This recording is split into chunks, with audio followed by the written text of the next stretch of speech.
যে তুমি আসবে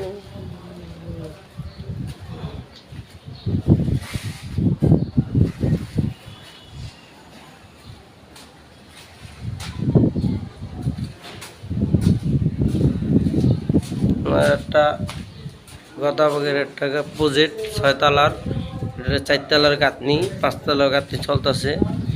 অনেক দিন পর একটা ভিডিও বানাইলাম, অনেক দিন পর অসুস্থ আছিলাম, ঈশ্বর দোয়া করবেন।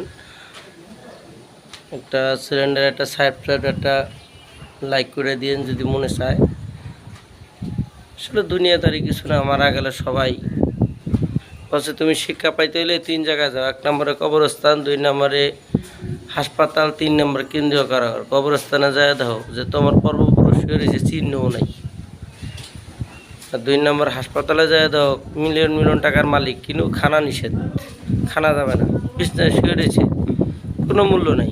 3 নম্বরে কেন্দ্রীয় কারাগার, তুমি ওই জায়গায়, তুমি যে বন্দি মানুষ, তোমার যে চাকরি করে সেও ওই জায়গায় বন্দি, আর তোমার মতো মুক্ত লোক একটাও নেই।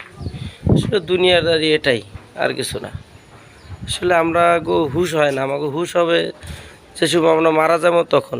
আসলে একজনের মৃত্যু দিয়ে আরেকজনের মৃত্যু দিয়ে একজনের সংশোধন করা যায়, সংশোধনটা আমরা হই না। আমরা মনে করি দুনিয়া বাহাদুরি জায়গা, কারে মারুম, কারে ধরুম, কারে কাটুম, এটা নিয়েই আসলে ব্যস্ত থাকি আমরা। আসলে আমরা হলে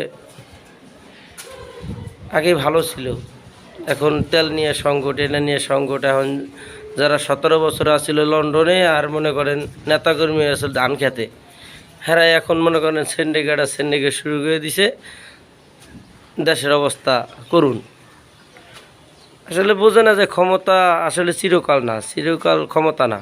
আল্লাহ পাক রব্বুল আলামিন ছাড় দেয়, ছাড়িয়া দেয় না। নমরুদ আইছে, ফেরাউন আইছে, আবু জাহেল আইছে, এই যে এর ভিতরে আমাদের শেখ হাসিনা ছিল 17 বছর, সেও চলে গেছে। এখন আবার তারেক জিয়া আইছে, সেও চলে যাবে।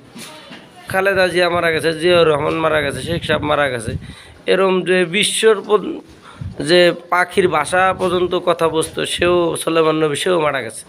তো এই জন্য সবারই চলে যেতে হবে একদিন। আসলে দুনিয়াদারি কিছু না। আসসালামু আলাইকুম।